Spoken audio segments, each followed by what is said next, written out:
Hola a todos, espero que estén muy bien. En esta clase de trabajo de diploma vamos a hablar sobre subprocesamiento, cerrando la unidad número 6 de la asignatura. Para empezar vamos a hablar sobre una introducción general, el funcionamiento. Vamos a ver cómo depurar subprocesos, algunas ventajas y desventajas, usos y buenas prácticas. Y vamos a hablar sobre programación paralela y sincronización de procesos. Empezamos con una introducción en donde vemos que la ejecución de código en paralelo a través de multithreading, hilos de ejecución, significa poder ejecutar en diferentes entornos, diferentes procesos que permitan hacer actividades en simultáneo. Un hilo o thread es una ruta de ejecución independiente capaz de ejecutarse simultáneamente con otros hilos. Un programa comienza en un solo hilo, creado automáticamente por el CLR, es decir, cuando yo creo e inicio una aplicación, se crea un primer hilo que es el hilo que administra la aplicación. Ese primer hilo o hilo principal se puede utilizar después para crear nuevos hilos adicionales que dependan de él. Ya sea en una aplicación de consola, en C# o en una aplicación WinForm, vamos a tener durante la ejecución de un programa un hilo principal. Bien, el multithreading se gestiona internamente por un planificador de procesos. Esto es algo administrado por el sistema operativo. El planificador de hilos o de procesos asegura que todos los hilos activos se les asigne un tiempo de ejecución apropiado y que los hilos que están en espera o bloqueados no consuman CPU, ¿no? Porque podemos tener un hilo bloqueado por algún motivo y eso no consume CPU para optimizar sobre los hilos que sí están en ejecución. En un equipo con un solo procesador, el multiprocesamiento es simulado por time cycling. Significa que ejecuta y switchea, ¿no?, entre hilos a una velocidad determinada que permite simular multi-hilos, pero en realidad son todos dentro del mismo hilo. Bien, esto es un poco lo que les contábamos sobre lo que significa el manejo de hilos en una aplicación, sobre todo en entornos como C#. ¿Sí? El código principal o main code o aplicación principal es un hilo o el primer hilo de ejecución y de él van a depender otros hilos. ¿Sí? Lo mismo lo vamos a ver en este ejemplo, en donde tenemos el hilo principal de la aplicación. Ese hilo principal va a generar un nuevo hilo o puede generarse, ¿no?, un nuevo hilo que haga determinada actividad y correr en simultáneo durante la misma línea de tiempo hasta que finalice la aplicación. Esto lo vemos en el siguiente ejemplo. Vamos a ver el comportamiento de una aplicación de consola en donde tenemos el hilo principal y un hilo secundario corriendo. En este caso, la aplicación lo que va a hacer es crear un hilo, se va a llamar nuevo hilo, y este hilo va a tener un ciclo de repetición mostrando el mensaje, un nombre, en pantalla, un mensajito indicando nuevo hilo y además agregándole la letra, el número de índice de este ciclo que está dentro del thread inicial. Además, dentro del hilo principal de ejecución, que es este static main, que es el que va a ejecutar el programa cuando se inicia, vamos a tener también un hilo, que es el dial principal, ejecutando otro ciclo, mostrando un mensaje por pantalla, indicando que se está ejecutando el hilo principal. Entonces el resultado que vamos a tener es el siguiente. Vamos a tener distintos mensajes, en donde tenemos uno por cada hilo, el principal y el nuevo. En ambos casos se van alternando, ya que tienen la misma prioridad, evidentemente, en el procesador. Vemos que podemos hacer una pausa y vamos a debuguear, en donde tenemos el subproceso principal, que sería el hilo principal, y tenemos el nuevo hilo, que sería el otro proceso que se está ejecutando, cada uno con un número identificador de procesos diferente. De esta manera vemos el comportamiento de una aplicación multihilo a partir de un hilo principal en donde se desprende un hilo secundario. Vamos a hablar un poco sobre la clase thread. La clase thread crea y controla threads o hilos, define la prioridad y obtiene el estatus de un hilo. Algunas propiedades y métodos de la clase thread son, por el lado de las propiedades, isAlive, name o priority, lo que permite en este último poder definirle una prioridad para que el sistema operativo le dé en la ejecución. También podemos utilizar algunos métodos como start, flip o join que permiten sincronizar o hacer algún tipo de bloqueo o iniciar un proceso. Por supuesto que hay un montón de otros más de métodos en estas clases, pero estos son los que usaremos en el siguiente ejemplo. Vemos el ejemplo y continuamos con la presentación. Vamos a ver ahora algunas propiedades y operaciones de la clase thread. En este ejemplo tenemos 3 hilos diferentes. Cada uno de los hilos simplemente va a contar en una variable hasta que le digamos basta o que deje de contar. El thread 1 va a grabar en la variable 1 y va a contar y a cambiar de 1 en 1. El thread 2 va a tener un ciclo adentro y va a contar en la variable 2. Y el thread 3 va a contar en la variable 3. Lo que vemos es que tenemos 3 threads diferentes, cada uno con un nombre, y todos tienen la misma prioridad. Vamos a ejecutar los 3 hilos. Vamos a ejecutarlos en simultáneo para evitar retrasos por otro motivo. Ahí, ejecutamos los 3 hilos en simultáneo. Dormimos por un segundo el hilo principal. Declaramos la variable end en through, es decir, que paren los ciclos, y vemos cuál será el resultado. En este caso, los 3 tienen la misma prioridad. Ejecutamos, pasa un segundo, y tenemos que los 3, el thread 1 contó 33, el thread 2 32, el thread 3 34 millones. Bien, ahora vamos a cambiarle la prioridad, y al thread 1 le vamos a poner que la prioridad es por debajo de lo normal. Tengan en cuenta que normal es el valor por default. El thread 2 va a estar, bueno, lo dejamos en normal. Y el thread 3 va a estar en el más alto. Volvemos a ejecutar. Ahora vamos a ver cómo el thread 1 contó hasta 24, el thread 2 contó hasta 30 millones y el thread 3, que era por arriba de normal o el más alto, contó 54. Vemos la diferencia en asignarles diferentes prioridades a cada uno de los threads. Bien, entonces vimos la inicialización del thread con start, sleep, que duerme el thread, vemos la prioridad, el nombre, y vemos también cómo podemos, a partir de un breakpoint, ver la ejecución de los 3 hilos, donde tenemos la ejecución del hilo principal, el thread 1, el thread 2 y el thread 3. En este caso, esto debería seguir contando porque la variable end, ¿sí?, está en false. Y vemos que está en 39 millones el thread 3. Vamos a ver el thread 2. Está en 31 millones. Y vamos a ver el thread 1, que está en 24 millones. Y ahí también volvemos a ver la diferencia según la prioridad. Bien, con esto mostramos el comportamiento de hilos con diferentes prioridades, el método sleep, ¿sí?, y el método start. Bien, vamos a hablar sobre el funcionamiento. Una vez que es iniciado un hilo, la propiedad isAlive del subproceso devuelve through hasta el punto donde termina el hilo. Un hilo termina cuando el delegado pasado al constructor del hilo termina de ejecutarse. Una vez que el hilo termina, no se puede reiniciar. El CLR asigna a cada subproceso su propia pila de memoria, de modo que las variables locales dentro de ese hilo, o de la función delegada a ese hilo, se van a mantener separadas e independientes. Vemos un poquito lo que es la depuración de subprocesos. Nosotros tenemos, justamente cuando iniciamos un programa, un hilo principal, y tenemos también diferentes subprocesos que podemos crear, y para eso el entorno de desarrollo nos va a dar una ventana, como vemos. Vamos a poner un tiro láser. Como vemos aquí, vemos una ventana que nos muestra los diferentes subprocesos. En este ejemplo tenemos el proceso main y tenemos el thread A y el thread B.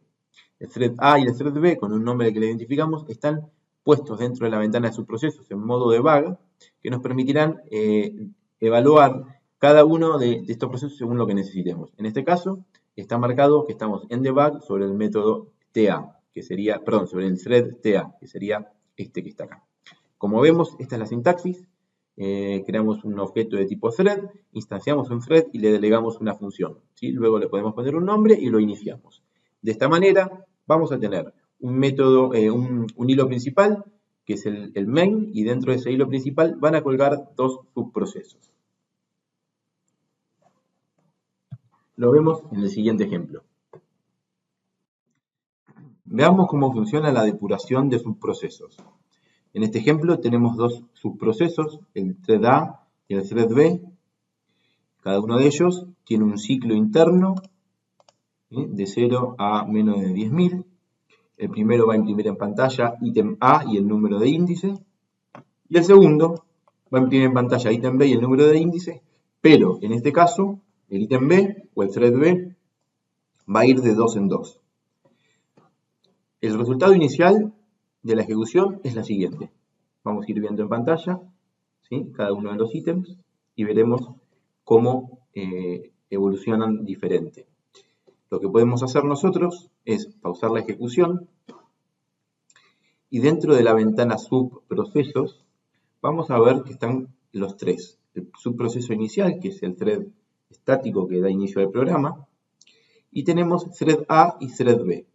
Acá tenemos indicado en qué thread estamos detenidos, en este caso el thread A.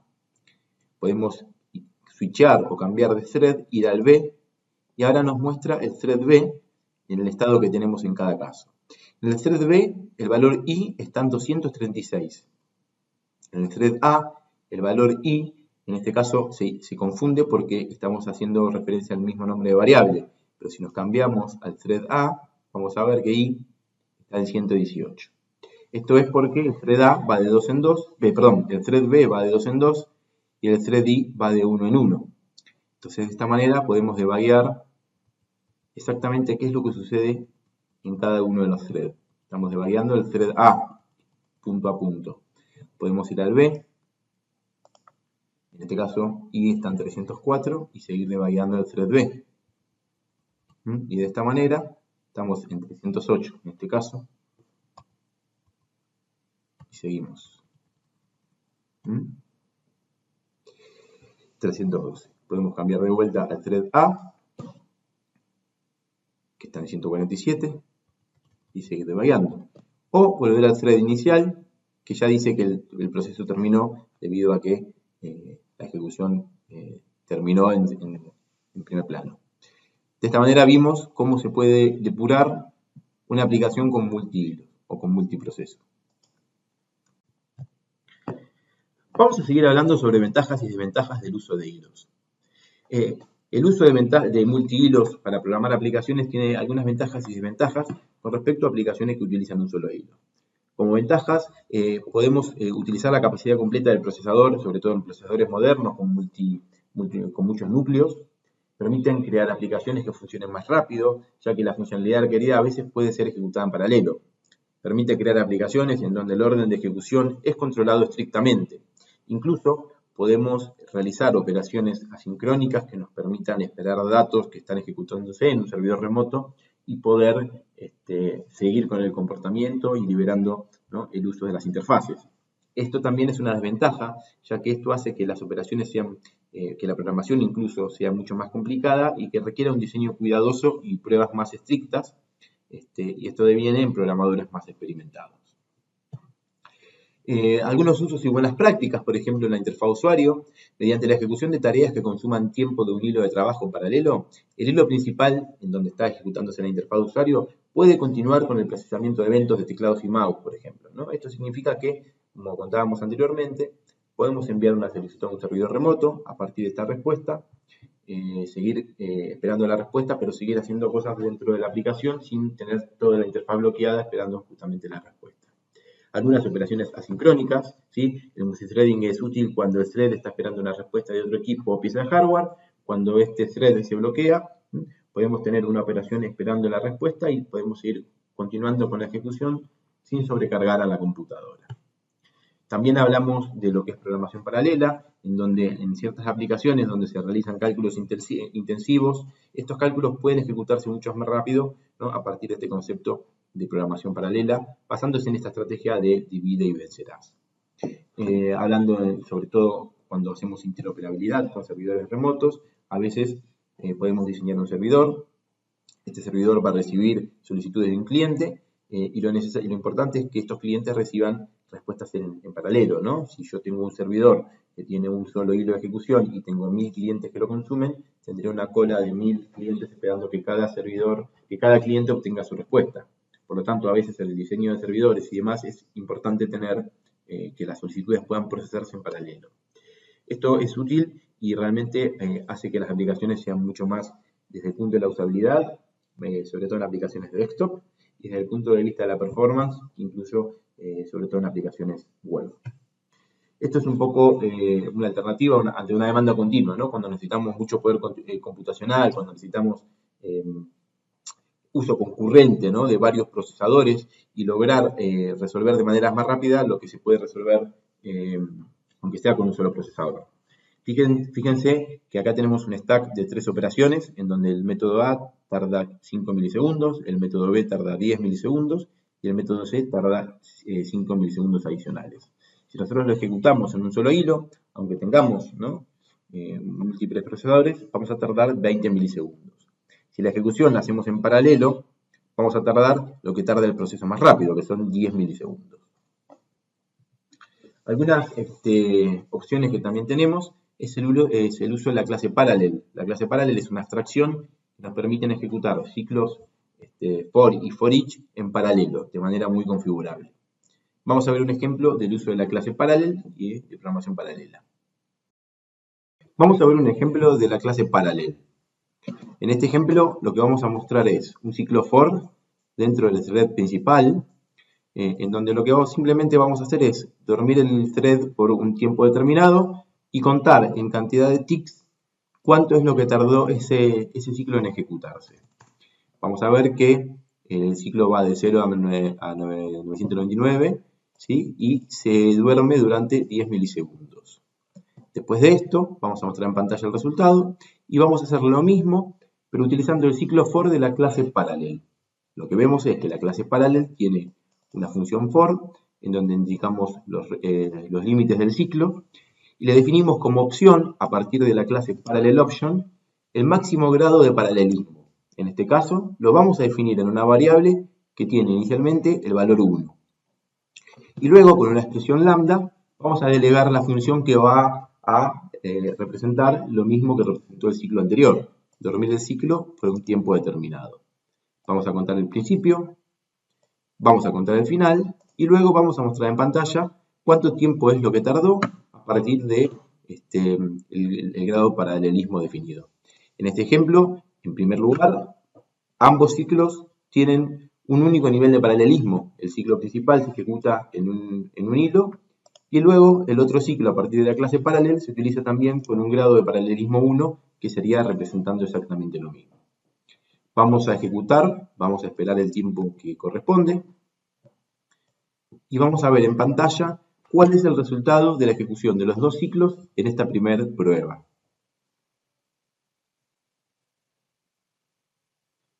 Ahí ejecutó el primero, ticks sin paralelismo 10.828, está ejecutando el segundo.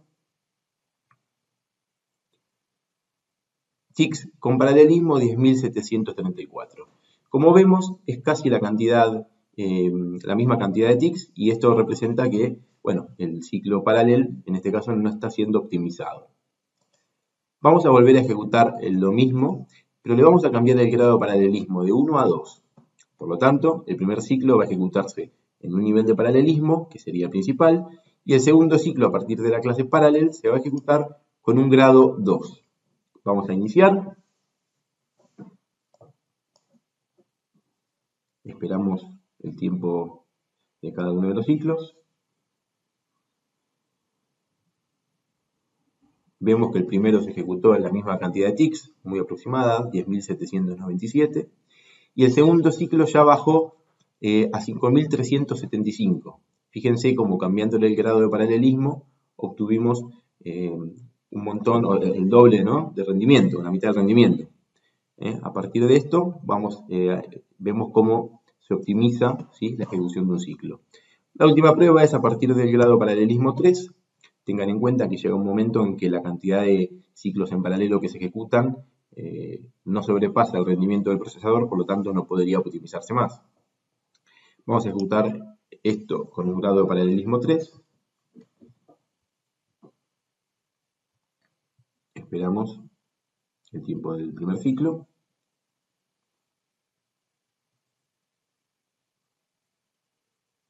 Y ahora fíjense que el segundo ciclo se ejecutó en un tercio del tiempo, ¿sí?, en grado paralelismo 3.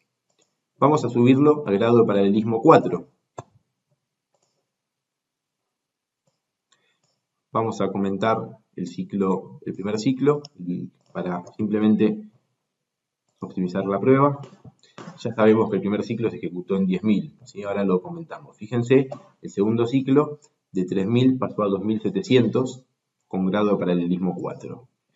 Esta prueba la vamos a hacer con un grado de paralelismo 5, por ejemplo. Ejecutamos. Y vemos que de 2.700 pasó a 2.200. Y podemos seguir sumando, ¿sí?, hasta encontrar cuál es el límite de ejecución del procesador. Fíjense que con grado 8 de 10.000 pasó a 1.400. Podemos seguir sumando. Vamos a poner en 12 como grado de paralelismo. Fíjense que ya de 8 a 12 el cambio es muy poquito, ¿sí? Vamos a hacer la última prueba. Vamos a poner 20 como grado de paralelismo y esto está ejecutando el ciclo en 20 hilos diferentes. Acá de 15, bueno, pasó a 20 y en 1300, ya casi no hay cambios. Esto significa que encontramos el límite, ¿no?, de optimización, en este caso, de este procesador. Con este ejemplo vemos cómo poder utilizar la clase Parallel, ¿sí?, cómo utilizamos y mezclamos la clase thread.sleep, ¿sí?, la operación sleep de la clase thread, y vemos cómo obtenemos el funcionamiento del ciclo a partir de una clase Parallel. Tengan presente que este ciclo también, además de un for, puede ser un for each, ¿sí? La clase Parallel, como vemos, tenemos for each, ¿sí?, y tenemos la posibilidad de hacer invocaciones de distintos tipos, con delegados explícitos, con operaciones explícitas o con operaciones lambda. Bueno, seguimos con el ejemplo en la diapositiva. Seguimos con cuestiones de sincronización, ¿no? Los procesos es necesario sincronizarlos en algún momento para poder tener el control. Por lo tanto, la sincronización permite coordinar las acciones de los hilos para un resultado predecible. Es importante cuando los subprocesos tienen acceso a los mismos datos, lo sorprendentemente fácil que es tener una falla sobre estos procesos y sobre estos datos. Existen algunos tipos de bloqueo. Por un lado, el bloqueo simple, que es un bloqueo que dice se espera otro hilo para terminar un periodo de tiempo. En este caso vamos a utilizar, por ejemplo, sleep, join y la operación wait de la clase task, que son métodos que nos van a ayudar al bloqueo simple. Después tenemos algunas otras construcciones de bloqueo no oclusivo, bloqueo oclusivo. Sobre todo el bloqueo oclusivo, que es el más utilizado, son los que se utilizan cuando varios procesos compiten por el mismo dato y es necesario bloquear ese dato para evitar problemas de performance o incluso problemas de funcionalidad. Algunas otras operaciones, join, task, async y await, son operaciones de bloqueo, en este caso join y task, como habíamos dicho, bloqueo simple, ¿no? La clase join bloquea el thread que invoca la operación hasta que termina el thread actual. La clase task tiene una abstracción sobre la clase thread, básicamente considerado como un lugar donde se va a ejecutar una tarea esperando un resultado en el futuro, ¿sí? Es una abstracción que permite simplificar, ¿sí?, operaciones asincrónicas. Y también a partir de C# 5, operaciones que pueden ser awaitables o que pueden ser que esperan un resultado y operaciones asincrónicas, justamente que la combinación de estas palabras clave y de estos comportamientos permiten simplificar el trabajo del manejo a bajo nivel, ¿no?, que hace thread utilizando sintaxis realmente asincrónicas. Vamos a ver un ejemplo de join y task. Vamos a ver un ejemplo del método join, ¿sí?, de la clase thread. Este método lo que hace es sincronizar procesos, ¿sí?, en el sentido de que va a esperar a que el proceso termine a partir del proceso en el cual es invocado. Yo tengo dos procesos corriendo, en realidad tengo tres. Tengo el proceso principal, tengo el thread A y tengo el thread B. Si yo quisiera sincronizar estos procesos para que el resultado sea un resultado esperado, podría hacerlo a partir de la operación join. Veamos si yo ejecuto directamente este ejemplo desde el main, o sea, el thread principal, va a lanzar dos hilos y cada uno de estos hilos va a recorrer un número, el primer hilo del 0 al 100 y lo va a mostrar en pantalla, y el segundo hilo del 2000 al 2100 y lo va a mostrar en pantalla. Esto lo hacemos para que se pueda lograr e identificar de manera fácil, ¿sí?, el resultado en la pantalla, ¿no? Entonces vamos a ejecutar este primer ejemplo y vamos a ver que lo que sucede es que ambos hilos se están mezclando. Lanzamos los dos hilos en paralelo y cada uno va a tener su tiempo de ejecución y a partir de ahí vamos a obtener el resultado. Por supuesto que cada uno de estos hilos se va a poder cambiar a partir de la prioridad, ¿no? Vamos a poder darle prioridad diferente a cada uno de los hilos. En este caso, por ejemplo, al B le doy más prioridad que al A y probablemente el resultado en pantalla pueda cambiar, ¿sí? Fíjense que le di más prioridad al B, que es el que va de 2000 a 2100, que al A. Sin embargo, ambos se ejecutan, ¿no? Pero fíjense que tenemos más prioridad, sobre todo al principio. Si lo cambiamos y vemos que el que tiene más prioridad es el A, le doy la prioridad más baja al B y la más alta al A, seguramente tengamos más ejecuciones del proceso A, ¿sí?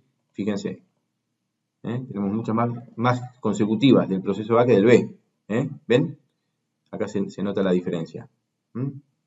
Esto es el manejo de prioridades, pero no logramos encontrar el equilibrio que nosotros necesitamos.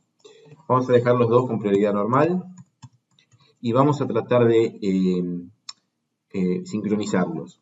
Tengan en cuenta que todo lo que yo ejecute dentro del main va a ser ejecutado por el hilo principal. Por lo tanto, si yo quiero ejecutar, si yo quiero que el hilo principal espere a que termine un proceso o el otro, debería hacerlo a partir del join para poder continuar. Entonces, si yo en esta línea de código le pongo ta.join, esto significa que el hilo principal, cuando llegue aquí, va a esperar a que termine para continuar. Con este join, lo que voy a lograr, ¿sí?, es esperar a que termine el hilo principal. Una vez que terminó el hilo principal, continuar con el otro. Tengan en cuenta que el join justamente es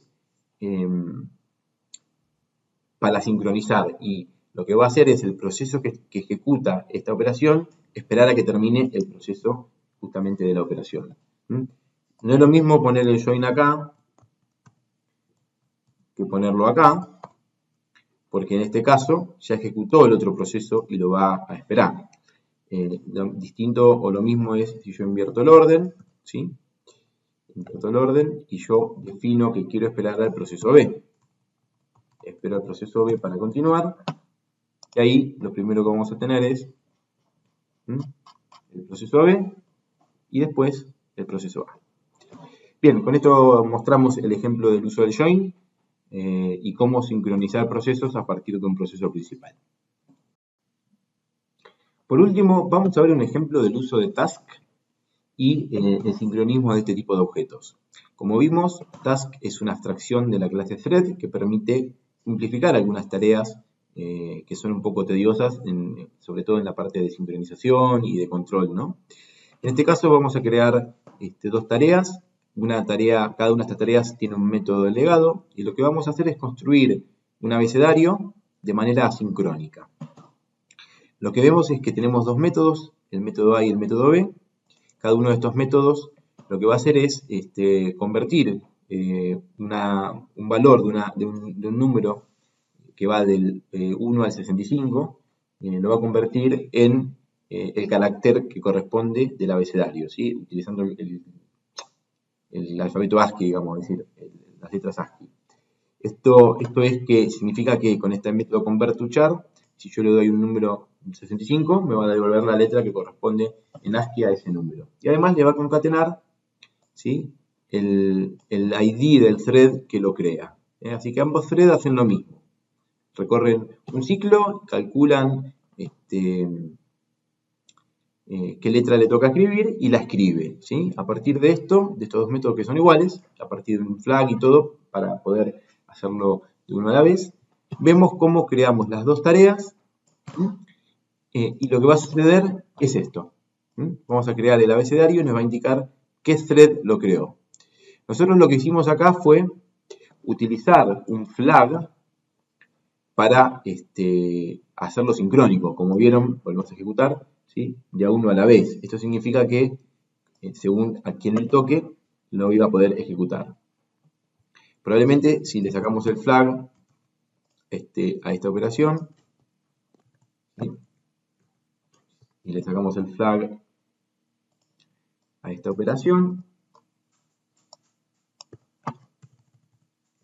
vemos un resultado diferente.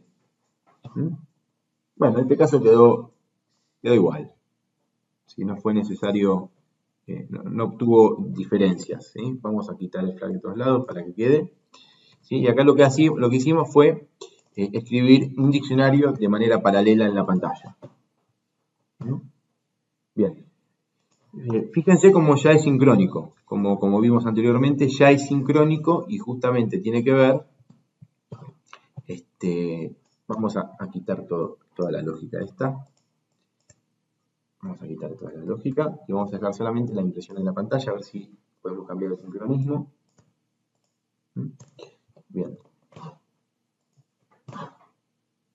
Bien, ahí cambiamos el sincronismo. Vean que la primera tarea es la que creó casi todo el alfabeto y ¿no? Y fíjense cómo que, bueno, hubo problemas también, ¿no? Con el tema de la confección de las letras y demás.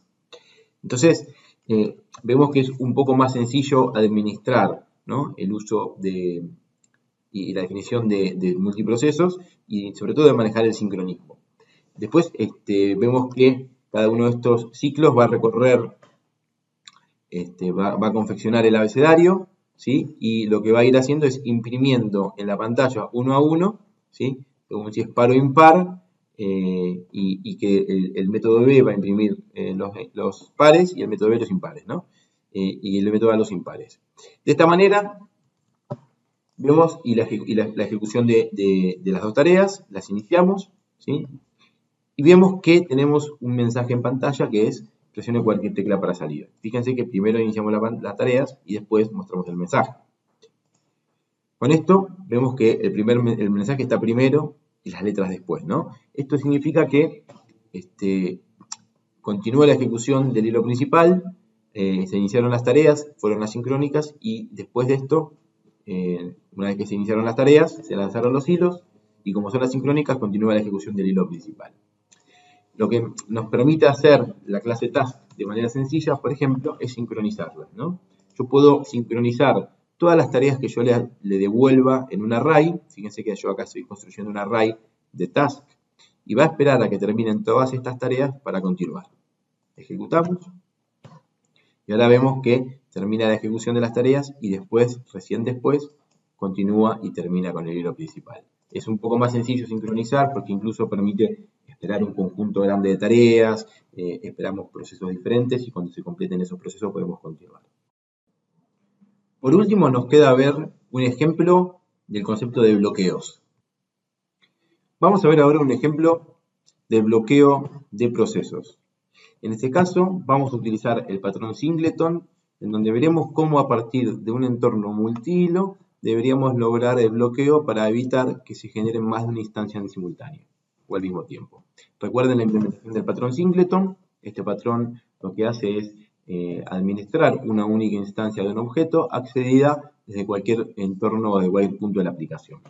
Este patrón, el patrón en este ejemplo va a generar una instancia y esta instancia va a recibir como nombre el nombre del thread por el cual fue creada, ¿sí?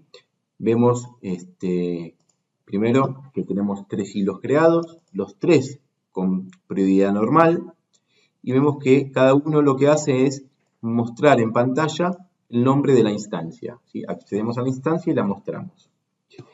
Los 3 hacen lo mismo, simplemente que muestran el nombre del thread para obtener una buena prueba. ¿Sí? Vemos que cuando acceden a la operación getInstance, se instancia, en el caso de que no exista la instancia, se instancia, se crea una instancia nueva, y le pone como nombre el nombre del patrón que la crea, ¿sí? Thread.currentThread hace referencia al hilo que lo está ejecutando el proceso en ese momento, y accede al nombre. El nombre va a ser el nombre que nosotros le pusimos. en ese momento determinado. Vamos a ejecutarlo y vamos a ver que lo primero que vemos es que tenemos los 3 hilos y cada uno obtuvo acceso al singleton, pero vemos que tenemos 2 instancias diferentes creadas. Esto puede variar. Volvemos a ejecutarlo y vemos que acá no sucedió, ¿sí? En este caso obtuvimos acceso a la misma instancia en los 3 casos. Volvemos a ejecutar y seguimos viendo que obtuvimos acceso a la misma instancia. Y esto lo podemos ejecutar varias veces, ¿sí? Y en algunos casos puede fallar y en otros casos podemos lograr los mismos resultados. Vamos a checarle el nombre, así probablemente tengamos acceso más rápido. En este caso se creó todo por el tercer thread, que fue el primero en ejecutarse, evidentemente. ¿Sí? En este caso por el segundo thread.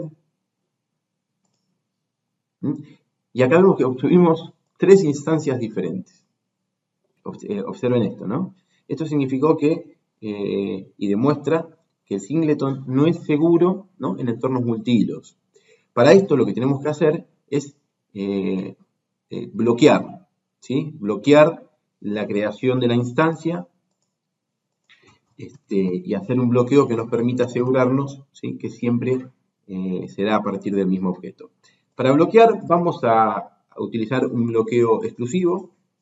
Vamos a crear una variable de tipo object, la vamos a llamar lock, y simplemente lo que vamos a hacer es aplicar la palabra reservada lock sobre ese objeto.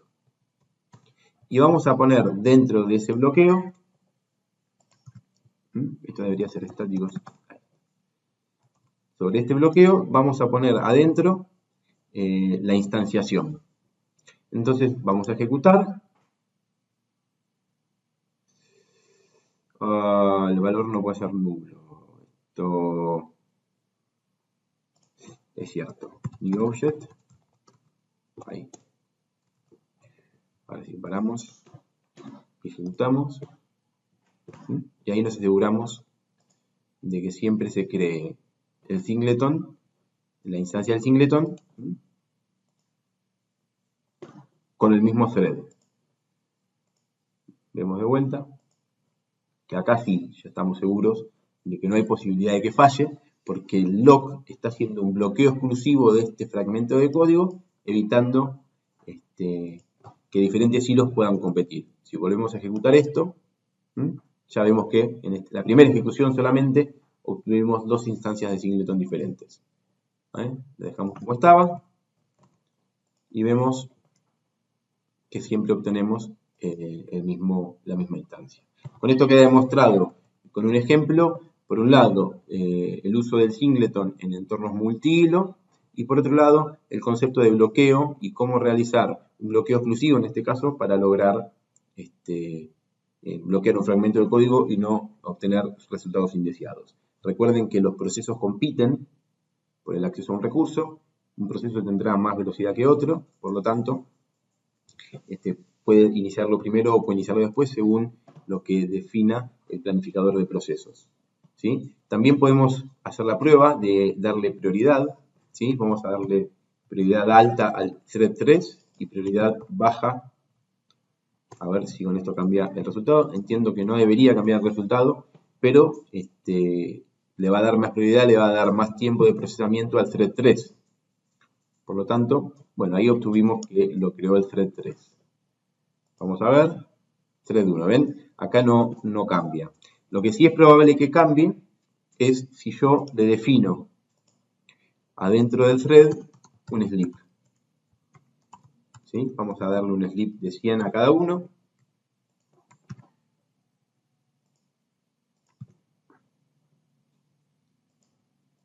¿Sí? Dentro del mismo hilo lo dormimos 100 milisegundos cada uno y tampoco cambia. Muy bien.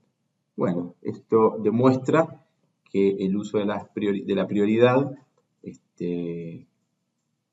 no modifica el lanzamiento del hilo, ¿no? Es decir, el uso de la prioridad se da para asignarle tiempo de ejecución al procesador, pero no sobre el lanzamiento del hilo, ¿sí? Según lo que defina el planificador de procesos, ¿sí? Va a ser el primer hilo ejecutado el que tenga acceso al recurso, y a partir del bloqueo exclusivo vamos a lograr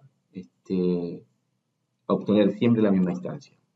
Volvemos a ejecutarlo y nos aseguramos la misma instancia, y ahora le sacamos el bloqueo exclusivo, ejecutamos y ya tenemos dos instancias diferentes. Bien, con esto terminamos la presentación de subprocesamiento en la unidad 6. Esperamos haberlos ayudado y le dejamos el link para que puedan acceder a los ejemplos del código fuente en un repositorio Git. Nos vemos en la próxima clase.